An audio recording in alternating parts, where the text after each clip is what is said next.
Once again, I told you so. This is the Andres Segovia Show. Welcome to the program, everyone. I am Andres, and in this episode of the program, I gotta give you an update, a bulletin that I'm going to be expanding on later, and that's with respects to the Santa Ana City Council adopting the most restrictive rent control law in California.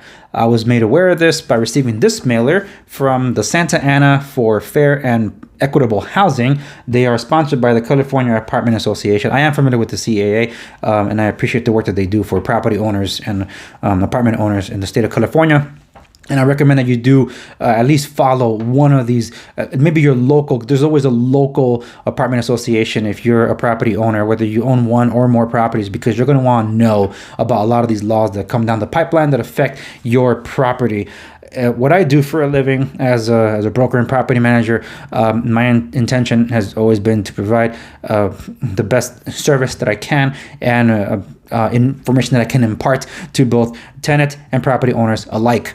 The vastly underserved community tend to be the property owners. A lot of the rules that are, especially the reliefs that have been put in place, especially during this endemic, have mostly favored, basically all favored tenants. And property owners have been left holding the bill on a lot of these, and they continue to pummel a lot of them. Some of them losing their property or have already lost their property. They're indebted to the point that they cannot recover, and it's a shame. It's truly a shame. So I hope for those of you that are not property owners that do not see reason on this one, I've covered rent control so many times on my program. I recommend you check any of those episodes out so you can understand that rent control has not solved the mission it set out to do when it was installed decades ago in places like Los Angeles, Santa Monica, San Francisco, and Berkeley. It was meant to keep rent rates low and reduce homelessness. Instead, we have the highest rents in the nation. In the case of Los Angeles, it's the homeless capital of the nation. So if this is a failed experiment for over decades, why is it that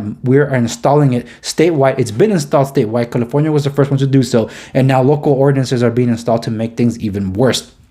The reason local ordinances are important for a lot of these municipalities is because of extra enforcements and income that they see happening, not to mention adding more bureaucracy. I'll go over some of the bullet points. I cross-referenced this with other sources. I do know that the Orange County Register and the LA Times did cover it, but as someone that doesn't buy into any of their subscriptions because they have paywalls behind all this, and I'm not going to pay a newspaper that doesn't actually tell me news, instead they give me opinions disguised as news, I don't support them in that sense. But some of the very few places you can get some of this information tends to be from these places. So that's why I actually missed this. This is the first time I hear about it, so I do appreciate the California Apartment Association for sending this mailer out, or else I would not be aware. I have property that I manage in Santa Ana, and this is of importance because this is among the bullet points that they share here about what's going to be in this law that was basically adopted on September 21st, but goes into effect November 4th.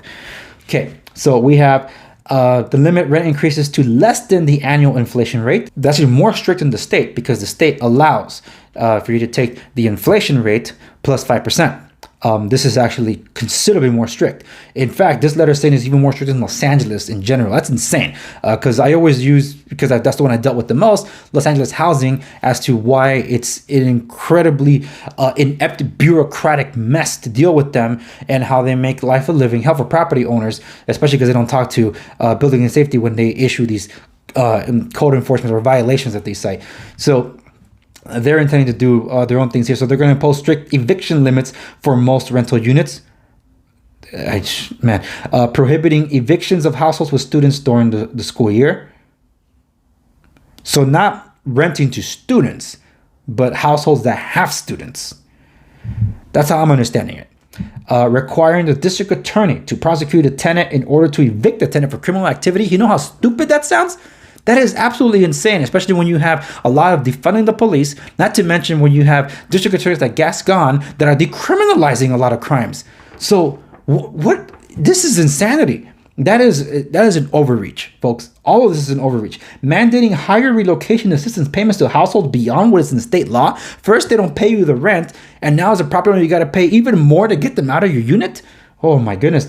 undetermined and unlimited fees to fund the rent board development, implementation, and enforcement. That's the housing department, where you're basically paying a fee because you have to register that you have property, income property in the city, in this case Santa Ana. You're going to be paying for the inspections that they do, whether it's surprise or scheduled inspections or both, because they tend to do that. And not to mention any violations that they might cite against you for XYZ reasons. Again, housing inspectors are not building inspectors, and most often than not, I would say 9 times out of 10, these housing inspectors go against everything that's in the building code. But it's on you to correct the issue, because of course it is. So you want to learn more, by all means, make sure you're following my program, or you're following the podcast or any of the video platforms. You can check everything out. All my information is funneled over to www.thinkssegovia.com. My real estate resources are available at www.segoviares.com. And anyone that's looking to reach out to me with respects to what environment we're in real estate, because it's a unique one in history, especially in my lifetime. It's to each their own, not one size fits all. So by all means, you can reach me there and we can have a discussion. But anyway, until next time, thank you so much for tuning into my program. As always, I'll see you on the next one.